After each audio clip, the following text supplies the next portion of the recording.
শুভ সকাল বন্ধুরা, তোমরা সবাই কেমন আছো? আশা করছি সবাই ভালো আছো আর আমিও ভালো আছি। আমি বিদিতা, আমার সিম্পল বিদা চ্যানেলে তোমাদের অনেক অনেক স্বাগত। তোমাদেরকে সাথে নিয়ে আজ একটা নতুন ভিডিও শুরু করছি। আশা করছি রোজকার মতন আজকের ভিডিওটাও তোমাদের ভালো লাগবে। আর সকালবেলা ছাদে উঠে দেখি এই নয়নতারা গাছে একটা ফুল ফুটেছে। মাঝে একদিন দুটো গাছেই একটা একটা করে ফুটেছিল, আর এখন একটা একটা করে ফুটছে আর কয়েকটা কুড়ি হয়ে রয়েছে। আর এই দেখো, গাছ থেকে একটা পেয়ারা পাড়া হয়েছে আর এই পেঁপে পাড়া হয়েছে। এই পাকা পেঁপেটা পাড়তে গিয়ে ওই কাঁচা পেঁপেটাও পড়ে গেছে, সেই জন্য এত গায়ে গায়ে পেঁপেগুলো হয়েছে, তো একটা পাড়তে গেলে আর একটা পড়ে যায়। তো এইদিকে তারপরে বোন পুজো করে নিয়েছে। আজ যেহেতু বৃহস্পতিবার, দেখলাম পেয়ারাটাও হয়েছে। মা বললো তাহলে পেয়ারাটা তোলাই হোক, আর পেঁপেটা গাছেতেই পেকে রয়েছে আর দুদিন পর তাহলে পড়ে যাবে। সেই জন্য মা বললো আজকে তাহলে পেরে নেওয়া যাক, ওটা দিয়ে আজ ঠাকুরকে সেবা দেওয়া হবে। আর এই যে নয়নতারা ফুল ফুটেছিল, ওটা লক্ষ্মী ঠাকুরকে দেওয়া হয়েছে।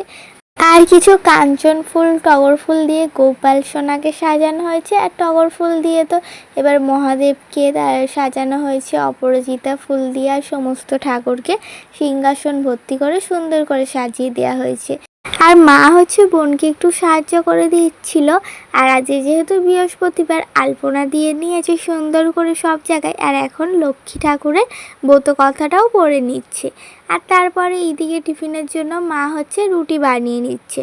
তরকারি আগের দিনে ছিল, সেই জন্য মা ভাবলো যে আজকে রুটি বানানো যাক। টিফিনে আজকে মুড়ি বা অন্য কিছু খেতে হবে না, তার রুটিটা খাওয়া যাক। এইদিকে দেখো, মা রুটিগুলো একটা করে বেলে নিচ্ছে আর চাটুটে সেঁকে নিয়ে, আর তারপরে এই যে ফুলকো ফুলকো এখন রুটি আমাদের তৈরি হচ্ছে।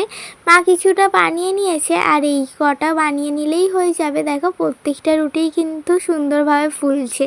আর তারপরে এই দেখো, আমাদের রুটি হয়ে গেছে। আর কালকে যে ঝিঙের তরকারিটা করা হয়েছিল, ওই ঝিঙের তরকারি আবার ঠাম্মি কড়াই সিদ্ধ করেছিল, ওইটা দিয়েছিল। তো আজকে এইটা দিয়েই আমাদের খাওয়া দাওয়ার টিফিনটা হবে।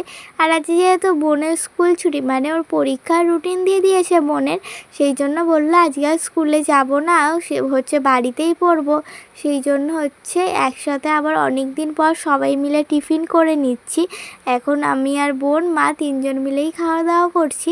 আর এই যে এই তরকারিটা দিয়ে রুটি খেতে তো খুবই সুন্দর লাগছিল। আর ঠাম্মি কড়াই সিদ্ধটা দিয়েছে, ওটাও বেশ সুন্দর খেতে হয়েছিল। আর তারপরেই শুরু হয়ে গেছে দুপুরের রান্না বান্না। এইখানে গাজর, বিনস, কাজু, কিশমিশ সমস্তটা এখন ভাজা ভাজা করে নিচ্ছে। আর এখানে ভাতটাও হয়ে গেছে। আর এইদিকে এখন মশলাটা কষানো হচ্ছে।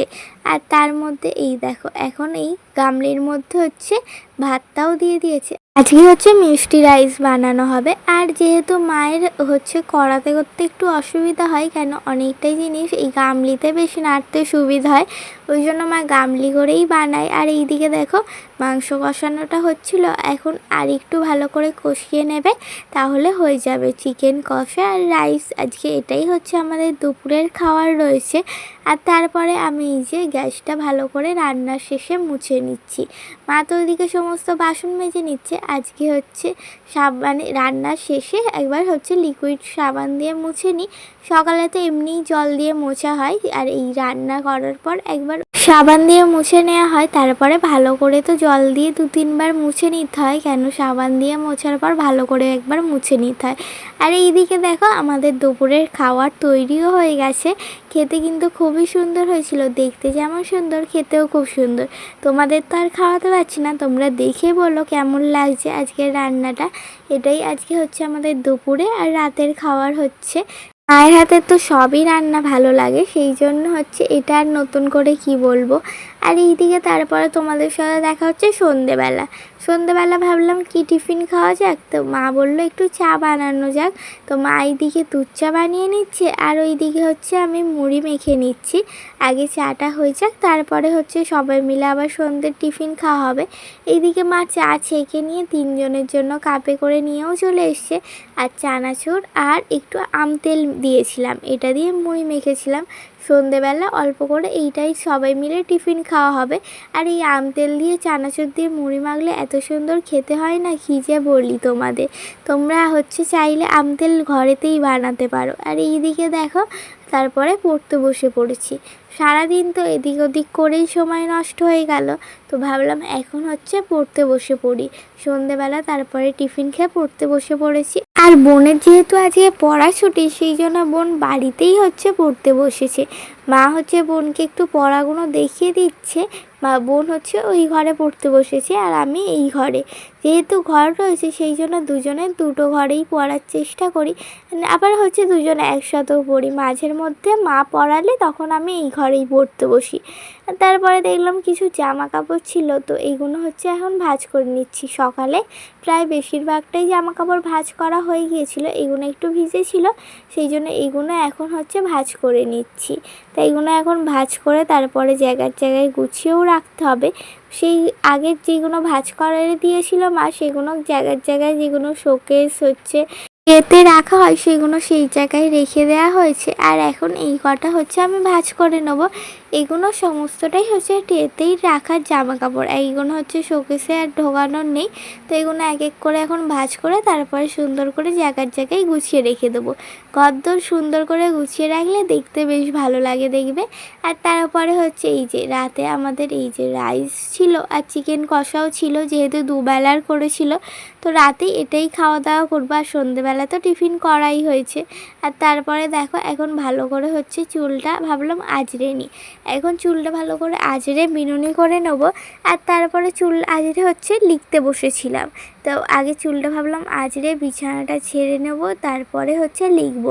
তারপর লেখা করে নিয়ে তারপর ঘুমাতে গিয়েছিলাম। এখন ভালো করে আগে চুলের জটটা বেশি পড়েছিল না, অল্প কিছুই জট পড়েছিল, সেগুলো ভালো করে আঁচড়ে নিয়ে তারপরে চুলটা এখন হালকা করে বিনুনি করে নিচ্ছি। রাত্রিরে যেন বিনুনি করে না শুলে তো একটুও ভালো লাগে না, যেন চুলটা বিনুনি করা থাকলেই ভালো লাগে। তো এই দেখো বিনুনিটা চুলের হয়েও গেছে। তো এবার একটা গার্ডার দিয়ে দেবো। আর তারপরে এই যে বিছানাটা ভালো করে এখন ঝেড়ে নেব আর বালিশগুলো সুন্দর করে গুছিয়ে নেব। তারপরে লেখাগুলো করব। বাইরে এখন ঝিরিঝিরি বৃষ্টি পড়ছে। একটু আগে ভালোই বৃষ্টি পড়ছিল, ঝমঝমিয়ে বৃষ্টি পড়ছিল না, কিন্তু অনেকই বৃষ্টি পড়ছিল। এখন অবশ্য বৃষ্টিটা একটু ঝিরিঝিরি পড়ছে। আর কালকে সকালের জন্য সমস্ত রোজকার মতন ড্রাই ফ্রুটসগুলো ভিজিয়ে দিয়েছি। আর কালকে মা বললো পেঁপের তরকারি করবে, সেই জন্য কিছুটা ছোলাও ভিজিয়ে দিয়েছি। সেই সকালবেলা দুটো পেঁপে পাড়া হয়েছিল, একটা পাকা পেঁপে পাড়তে গিয়ে দুটো আর একটা কাঁচা পেঁপে পড়ে গিয়েছিল, সেই জন্য ওই পেঁপেটার তরকারি করা হবে। সেই জন্য মা বললো যে একটু অল্প করে ছোলা ভিজোতে, তাহলে ছোলা দিয়ে পেঁপের তরকারি করা যাবে।